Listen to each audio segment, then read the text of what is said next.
Hey, Queen. Hey, girlfriend. Hey, beautiful. Hey, sis. It's almost that time again for Women of Hope Week. I would like to invite you to come hang out with us virtually on March the 8th through the 14th. We've got some exciting plans for you the entire week. We want to see you there. You definitely don't want to miss it.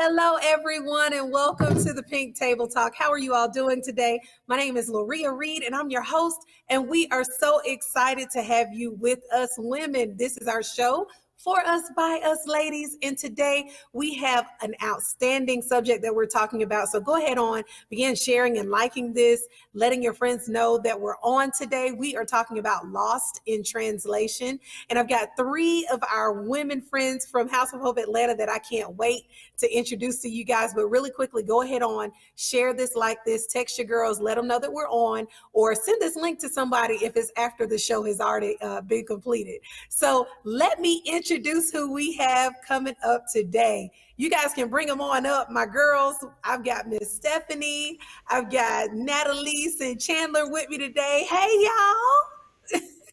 Hi. Aren't they beautiful, you guys? So, okay, let me introduce each one of them, and they're all very dear to me. Chandler is a beautiful teacher in Gwinnett County School. She's our young baby in her 20s, as we like to say, but she's very wise. Sweet girl from Valdosta, Georgia. She's a teacher and just a cheerleading coach as well, y'all. When she starts talking, you can tell she's a coach. You know, they had that little raspiness thing going. But anyway, I love her, a native of Valdosta, Georgia. Y'all say hello to Chandler. Hey, Miss Chandler. Hello. Thank you for having me. Yes, ma'am. And next, Miss Natalie. She's been on before. She's my girl. Both of them, Chandler and Natalie, are in our small groups and also assist with Women of Hope. And I'm just so glad that she's on today. She assists with so much. She's just, I don't even know where to start with all the things that she knows how to do. She's an attorney, great person, wonderful woman. You all please welcome Natalie. Look, she's from Savannah too, y'all, with all the good seafood. Hey, Natalie. Hello. So glad to be here. Yes. And you guys, we have my pew partner. Well, she's my pew behind me partner. But Miss Stephanie, she is always elegant, always so graceful, nice. She's the person that you want to be. I mean, at any age. I just love her spirit, her personality. She and her husband are just great people. Her son, grandchildren, daughter-in-law, all of that. Just a wonderful person. I can't wait for her to get to talking and we all just have our good girl chat. Would you all welcome Miss Stephanie Akins? Look at how pretty she is, y'all. Hey, Miss Stephanie. Thank you. Hello. It's great to be here. Yes, and I'm glad to have you guys. So, okay, we're talking about being lost in translation and how as younger women, seasoned women, in between women, middle-aged women, we kind of don't talk with each other, but we kind of talk at each other. And I kind of wanted to have a girl chat about this because sometimes some older women, I'm not going to say all, some look down on the younger women. And then some of the younger women look down on the older women and say, hey, y'all can't tell me nothing. Y'all weren't born during this time. So how do you all feel about that? And I'll start with you, Miss Stephanie. Do you think that we've done a good job with, and you can talk about yourself, with mentoring, with talking to our younger women, with talking to each other and not talking at each other as ladies? I absolutely do believe we've done a good job of communicating with each other. I also feel that our role as women in any generation is to make correction with love. And therefore, we don't want to offer constructive criticism, but offer feedback. It's kind of a pet peeve of mine if someone says, "Can I offer you some constructive criticism?" That's almost a turnoff. So I'd Right. much rather hear, "Let me offer you some feedback." Yeah, I like that. I'm going to start saying that feedback. It sounds softer. It doesn't sound so harsh. Like let me give you constructive criticism. I like that. I like that. What about you guys, Annalise and Chandler? How do you feel? Do you think that we've done a good job with bridging the gaps of the different generations? Natalie, you want to Oh, start? Natalie, look, I can. Annalise, you can do it. I think there's always room for growth. I know personally, I'm open to getting this feedback, criticism, constructive or not. Sometimes I feel like it's necessary to have someone who cares enough to get you together. And I Mhm. feel that that has been lacking, not necessarily, I'm not speaking House of Hope generally. I'm just talking about in just older women, adult women, in offering feedback. I just think there's more of a space to do it. I think there's more of us who want to hear from you than you may actually realize.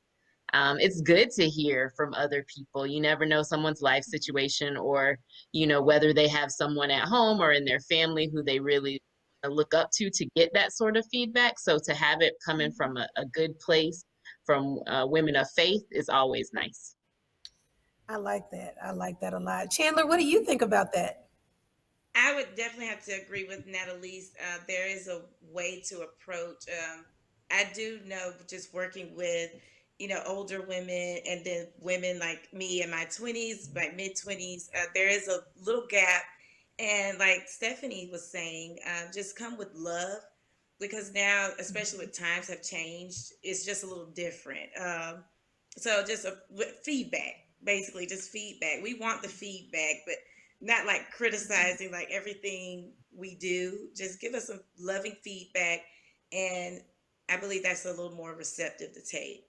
So Right, right. And one thing that I admire about, okay, let's go through the generations like we do at church. We've got the builders, the boomers, the busters, the bridgers, and the blossoms. So I am a buster. Miss Stephanie, you are a boomer, correct? Actually, I'm a builder. What? Wait a minute and stop the show. Stop it. No, ma'am, you are not. Are you sure? You Are are you not a sure? Let's builder. look at those categories again. Tell Do tell me you those wear, categories. look, do you wear brown or do you wear black? I wear brown. Okay, well, you're a boomer. All right, I'll be a boomer. Look at me. I'm like, wait a minute. You cannot be you just, hold on. So you're a boomer. You're a Thank you for the boomer. correction. Yes, yes, Yes, yes. I yes. was about to say, there is no way this woman is a builder. But anyway, so my thing was, I don't forgot my question now. Lord have mercy. Okay, we got we got all the different generations. So my thing is, and Natalise you're a bridger, correct? I don't, I wear red. She's a bridger. And Chandler, I believe look, y'all messing up my whole question. Okay, but that's all right. So, so I am a buster, so I wear the gray. But I feel like sometimes, how should I say it, with our different generations, we don't admire each other for the things that we bring to the world. And we kind of look at each one as being competitive with the next. So I want to talk to you guys about one thing that you admire, Miss Stephanie, about the younger generation. Natalise and Chandler, I want you to talk about something that you admire about women who are older than you. So what is it? What is one thing that you guys admire about each other? Okay, Chandler, I'll start. go ahead. Go ahead, Miss Stephanie. All right. In thinking about the younger generation of women, I truly admire their carefreeness, and they're non-conforming. very carefree. They're very much at ease with being themselves. And I absolutely love that. I absolutely love it. That's awesome. I never thought about that. Okay. All right. Chandler, I what think that about was you? Oh, very go nice ahead, said. Natalie. She said, I think that was nice. Chandler, what do That you was think? nice. What Mhm. I admire about older women who I look up to is just how they carry themselves. We don't see that now, like poised, distinguished, just sticking to what they know and who they are. So I look up to that part of them because now I feel like people are just searching for themselves more and more, but they know who they are. And that's what I look up to the most. I like that. I like that. Natalie? Yeah, and Chandler even used some of the adjectives that I had planned on using.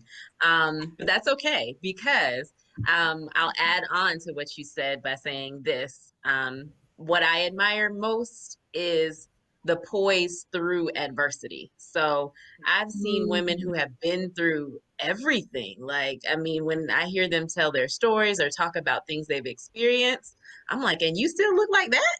Like, how do you look amazing, hold your head up high, shoulders back, and you've had those kinds of life experiences? So it's something to be said about being able to be poised and graceful, having lived and experienced so many things that, would beat anybody, any lesser person down. Yes. Right, right. I believe you are telling the truth because even the women at our church, I love how our mothers sit in the corner. You can see them and they're just so they come into church and they're glammed up. They look good. And when we do church anniversary, we can see how old they are. And I'm shocked every time. Like, I can't believe you're 97 years old and you walking in here looking like this, or 100 years old, 85 years old, looking so good.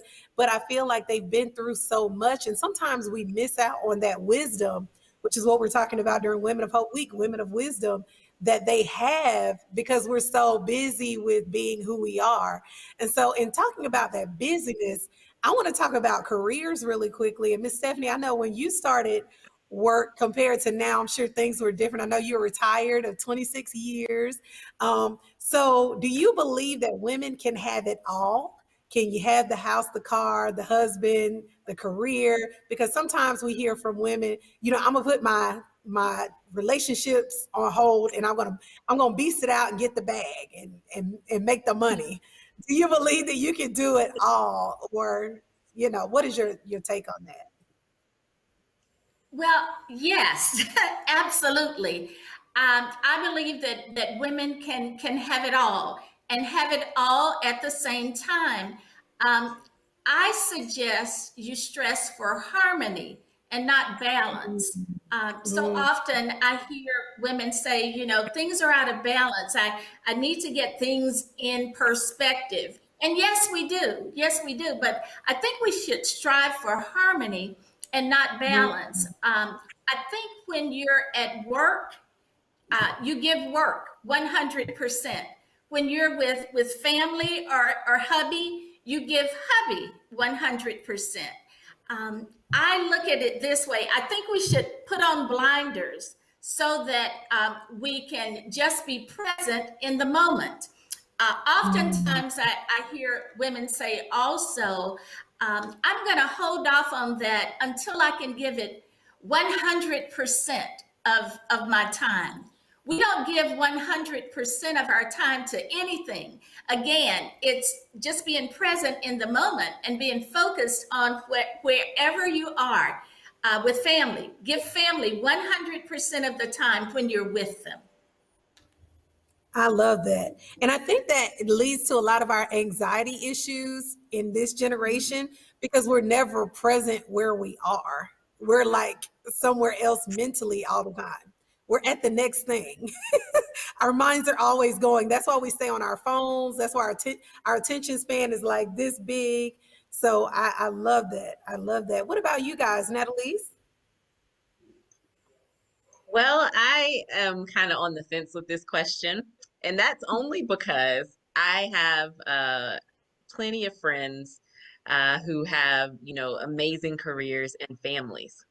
but there is a distinct difference in their life and my life. So I am single and I have no children. I sleep 8 or 9 hours a day easily. I don't miss sleep. My friends look at me like I have three heads when I say that, because sometimes when you have the work and the husband and the toddlers, you are losing out on something. I'm not saying you can't have it all, but you're gonna miss some sleep. Right now, if I wanted to, I could pick up and go to any country that's accepting Americans right now. I don't know. I could just get on an airplane and go, right? I just need to shoot a text to my emergency contact and I'm good to go. I can just move differently than someone who has other things happening. So I feel like life, when you're having all of those things, is really about compromise. There's certain things that you can do at certain times, and there's certain things that you can't do at other times. And you just have to appreciate the season that you're in, because as I look at all my mommy friends, um, I appreciate this season of singleness, because the toddler season where most of my friends are is a rough season. And Yeah. I think a lot of times we spend a lot of time admiring or hoping or heaven forbid coveting everything else, but we got to look at this season and look at way what is here and what is there, because there's things to appreciate it both. That's true. Yes. What about you, Chandler? The crazy thing is, I resonate with both sides. So, what I have been doing during this pandemic, especially when quarantine first hit, uh, definitely balancing. But then I've realized, like you were saying, Miss Stephanie, finding harmony in what you're doing. Just because you want to do something doesn't mean you have to put your all into it right now. Just wait. And definitely what you were saying, Natalie, is enjoying the season that I am in right now. I'm also single and no children, and I have friends who are married, they have pregnant or have kids already, toddler phase, everything, and they look at me and they're like, "I'm just so jealous that you get to do everything." And at first, I'm like, "Well, I'm jealous because you're in a relationship, you're married, everything else like that. You have someone to talk to during quarantine. I don't, besides my parents and Mhm. my friends." But now looking back, I'm reflect and I am grateful that I do have this time. I've learned so much about myself and just different things that I want to do that I can get done. So I'm finding the harmony. I think I found it actually. So just enjoying where I am and just going for the everything is going to happen when it's supposed to happen. So that's Oh, wow. Wow. I love that. I love that. And I read something that TD Jake said, and he said, with his career, he said, you can have it all, just not at the same time. And I think that's kind of what Miss Stephanie said about when you're with your husband, you're with your husband. When you do work, you do work. So it's kind of like a balance and a trade-off in a sense. So, you can't have husband and at the same time and everything just flow cohesively. But it's good to do one thing at a time and make sure that you put all your energy in. That was one of the things that I'll never forget. He said that he was like, "You can have it all, just not all at the same time," because something's gonna go lacking at some point. But going on to who has been a woman in your life that really assisted you in becoming who you are today? That's what I really wanted to ask for each of you. Who's been a woman, and I'll start with you, Chandler, a woman who's okay. really mentored or assisted you in becoming who you are? It's so cliche, but I would definitely have to say my mother. I do have an older mom, and that's weird growing up at first because you're like, oh, my friends get to do everything, and I have to be at home by a certain time. But looking back now, I am so grateful because I'm like, thank you for that, because now I can look back and I just enjoy where I am. But she was very influential. She told me I could do anything that I put my mind to. She's constantly motivating me to accomplish my goals. She's my biggest cheerleader, and I'm just thankful for her wisdom and guidance. Yeah, So, yeah. And the best piece of advice that she's given you, I forgot to ask that. Anything that she's given you that you I know you said that you can do anything. Is that the best thing? well, and just be myself, which that's hard to do when you first hear that, and you're like, oh, and then you see different for people doing things, and you want to portray that too. But just be yourself. You are your own unique being, and Right. there's no one else like you. So I've learned to just learn to embrace that and just be myself. And being myself has taken me a long way. So Yeah, that's most the definitely. biggest. So Very good. Yes. Yeah. Natalie, what about you? The most influential woman, and a piece of advice that she gave you. Yeah, for similar reasons, mine is my mother as well. She told me probably in second or third grade, probably before then, but that's when I can first recall it, to always give everything my 100% and do my very, very best work. Now, she was a teacher, a Sunday school teacher, a classroom teacher. And so I just always used to brush that off as the teacher in her. And so I'd be up late at night doing projects, and my lines wouldn't be straight, or I'd use messy handwriting, and she would be like, we don't do that. We turn in our best work. And Wow. that little life lesson, went with me, to what I consider it really mattering, college, law school, jobs, where now when other people are willing to turn in junk, I'm like, I'm not signing my name on, good work, my best work.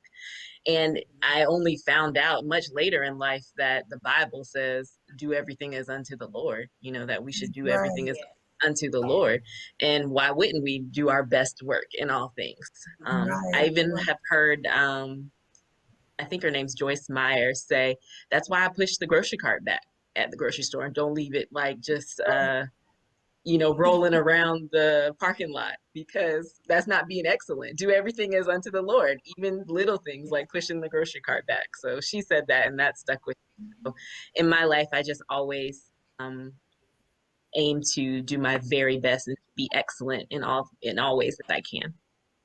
Yeah. Yeah. Miss Stephanie, what about you? Well, Loria, I'm going to jump on the same wagon as these two young ladies. My mom, of course, I'm going to respond that way as well. The best advice I received from my mother was really unspoken. I believe it was Les Brown that said, what you do speaks so loudly, I can't hear what you say. And I saw how my mother loved and cared for and made sacrifices for our family. And what I learned from her was just to always value family, no Yes. matter what. Wrap your arms around family, be there for family, and support each other. And our family unit, our community is small, but it's strong. That's right. That's right. I love that. Well, ladies, we are done. I enjoyed y'all. Look, we don't have any translation problems amongst us at all. But I think what we need to do is more of what we did. It's just talking to each other and developing relationships and not counting people out because of their age. And that goes for younger women, older women, in between women, because every woman has a story and you all have a story as well. So thank you guys for coming on the Pink Table Talk. I'm so glad y'all came. Thanks for having us. Of course. So we're going to wrap it up. Thank you guys for tuning in. We're going to have them back to talk some more about being lost in translation or other things. So make sure that you tune in to the Pink Table Talk next time. I'm your host, Loria Reed. We love you, and we'll see you next time. Bye.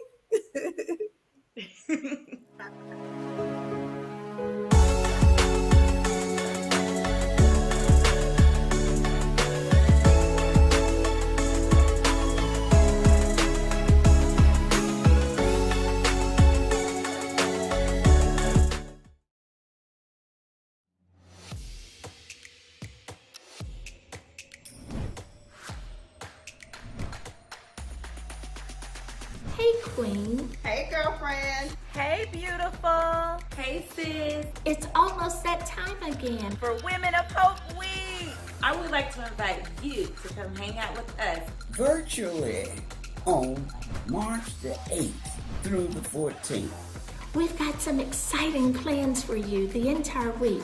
We want to see you there. You definitely don't want to miss it.